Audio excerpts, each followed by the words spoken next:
Hi, welcome to my P3 presentation. Here is a glimpse of my project. It's a short animation film titled Afloat based on the poem A Smile to Remember by Charles Bukowski. Its basic theme is domestic abuse, or as I see it, it's a story about courage, a story about staying afloat. Before we go on with the presentation, please do have a look at the final animation film if you haven't already. My objective with this project was threefold. First, to communicate the story of courage. Second, to understand the play between words and images and explore visual storytelling through the medium of filmmaking. And third, to acquire a grasp on the skill of animation. Here's a little something about the project that I have only ever mentioned to my guide till now. Because, well, it's not a very direct influence to my project, but it is an inspiration nonetheless. My house help Anita from when I used to live in Thane 2 years ago. Anita was a victim of domestic abuse and had left her husband for good. She was very quiet initially when she started working at our place. Eventually, she found an empathetic confidant in my mother and would open up to her about all her struggles. Anita had worked at our place for 6 years, and there were some observations that I had of her. She distrusted people as a default, was usually uncomfortable around men, didn't sit and chat with the other house helps, and was somewhat of an outcast in her community. And yet, she had this strange sense of strength and vulnerability to her that often made me think how unusually difficult it is for people like her to walk out on an abusive husband and the repercussions of doing so. I had her scenario in my mind while recontextualizing the film to an Indian household. More about that in a minute. I'd also like to mention a book, The Color Purple by Alice Walker, which was my first introduction to the inner life of a domestic violence victim and remains one of my favorites till date. It's a beautiful book that talks about the lives of women through their struggle, resilience, and bravery. Now, let me take you through the journey of this project from the very beginning. That's my friend Akshat Pathak, who introduced me to the works of Charles Bukowski. Some of my favorite poems of his include The 6 Foot Goddess, Bluebird, and of course, The Man with the Beautiful Eyes. Take a look. His hair was wild and uncombed, and he was barefoot in undershirt and pants. But his eyes were bright. They blazed with brightness. Lovely, isn't it? Charles Bukowski was called the laureate of American lowlife.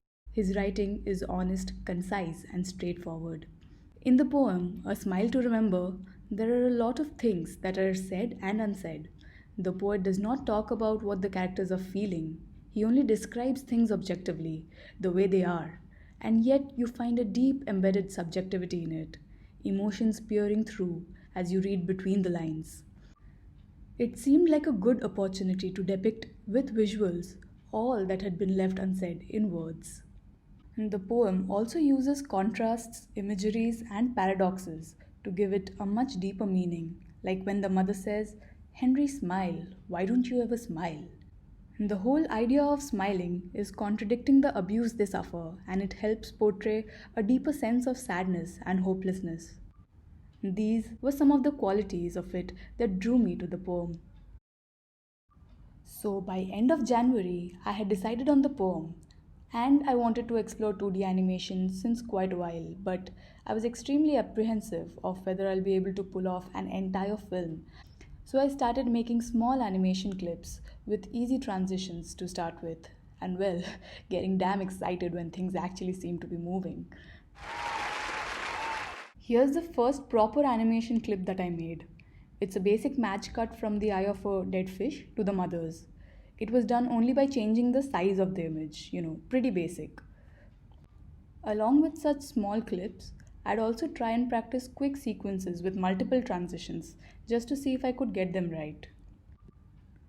All of this was done on the Procreate app on iPad, which has recently come up with an animation timeline feature that supports lightweight GIF format animations up to about 70 layers. Alongside, it has a multitude of brushes to choose from and sufficient customization to support flexibility in creation of an animation clip. In the process of learning, I would also look at works of animators for tips. For example, This is Alex Kunchevsky's Instagram page, where I learned how to make animations with foreground references on Procreate shown in the video here. And then I'd apply these tips in the work I did. Moving on to the process. In all, there were 4 iterations of the storyboard. This resulted in many periods of indecision in these 5 months. Let me take you through them very briefly. The first iteration was a storyboard that was imagined in terms of a set of disjointed visuals for each section of the poem, which was dropped eventually as there was no narrative arc binding the visuals together. The second iteration was more in terms of a real time film. The idea was indicative of the incidents of a single day when the fish die and the events that came before and after that. I had the whole story ready, but the feedback I got was, why are you making an animation of a film that is easier shot with a camera? And that was fair feedback, which made me rethink the story. The third iteration was, well, a little dark. I had been reading up a lot about the pro choice movement for legalization of abortion in the US and how it relates to domestic abuse, and I decided to make the mother pregnant and the poem ending with her having an abortion as she decides not to bring another kid into this world. This spin off was eventually discarded as my guide very rightly advised me not to get into the complex intersections of 2 social issues and instead just stick to one and do justice to that. And thus, at the end of 2 months of thinking and conceptualizing, I was back to square one. It took me another whole month to figure out my next storyboard. The only difference this time around was that I had developed a keen sense of what would not work. And well, that was somewhat of a starting point. So I'll show you few parts of the storyboard that I had by mid-April, and not the entire thing because it's a bit long.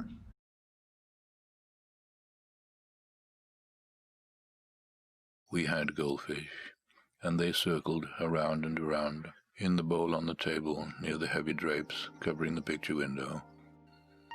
And my mother, always smiling, wanting us all to be happy, told me, "Be happy, Henry."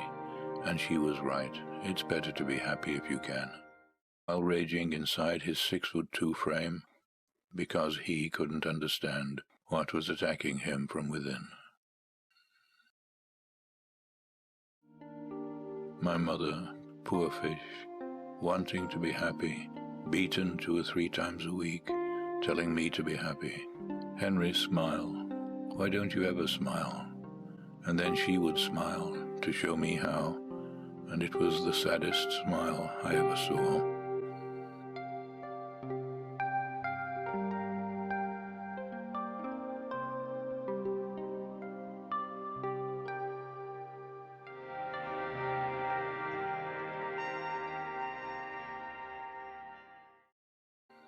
And when my father got home, he threw them to the cat. They're on the kitchen floor, and we watched as my mother smiled.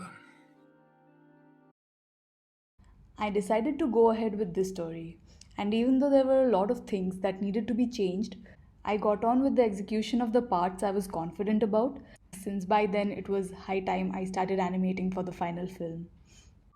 This storyboard acted as a starting point for me, and from it, I got good insights about the alterations that I needed to make to the story. For example, the final ending with the mother leaving the house, it came to me pretty late. The poem, which ends with the mother's smile, never explains why is it that she smiles. I wanted to go with a hopeful ending since the entire poem is pretty dark and despondent. So my interpretation of it was, seeing the dead fish makes the mother think that she could meet with the same fate. So it changes something within the mother, and her smile represents a newfound sense of urgency and strength. Secondly, I got a sense from the video storyboard that there was a need to heighten the drama to imply domestic abuse and slow down the pace of the visuals as the film demanded to breathe. Thirdly, the characters seemed a bit generic. So I kept thinking about things like what are their habits and motivations, what are their character nuances, etc. One thing that stuck with me was a line from an unrelated psychology video that said, "No one is completely good or bad. You have to tease the humanity out of them. This piece of advice helped me a great deal with the character development process, and I think it reflects in the film, like in the scene where the mother makes tea for her abusive husband before she leaves him, or even the husband who's frustrated because he's a victim of the system.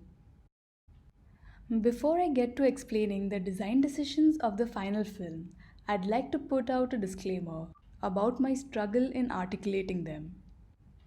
First, I prefer to not explain a film because it is a standalone piece of work which either communicates or it doesn't. So, there's no point in me talking about what my intentions were or what certain things mean if I haven't been able to make it clear through the film. Secondly, I've come to realize that the process of making an animation film is very intuitive. In other projects, I get to a point of conflict, apply problem solving tools and methodologies, and get a solution. This enables me to map out my thoughts and decisions. For this project, on the other hand, I have taken decisions that have resulted from a tacit sense of what fits and what doesn't, that I can only rationalize by saying that it just felt right. Having said that, let me get on to a few more prominent design decisions that I've taken. Context: lower middle class household in India. While the original poem is based in an American context, the emotion it addresses has a reach beyond geographical borders. Hence, I decided to recontextualize the setting of the poem. Because of late, India has seen a sharp rise in the number of domestic violence cases being reported, and my familiarity with the Indian context means that I could spend less time researching and more time animating. Here's hoping that the suspension of the audience's disbelief would not be too much to ask for. So instead of focusing on the American details of the poem, like the name Henry, the audience would focus on what has been attempted to communicate. Color scheme: monochrome with red. All tints, tones, and shades of grey, that is the classic black and white, did the job well enough. This monochromatic color scheme is accompanied by a tinge of red wherever it is required for emphasis or dramatic effect. This kind of discordant use of color helps a detail stand out from the rest of the film. Visual approach: the visual style was decided to go with the theme of the poem. The main brush in use was Blackburn brush, which lends each stroke a grainy and aesthetic quality. The dry ink brush was used for inking and details, and the turpentine brush for backgrounds. All of them give an intense, shabby, and raw feel to the visuals.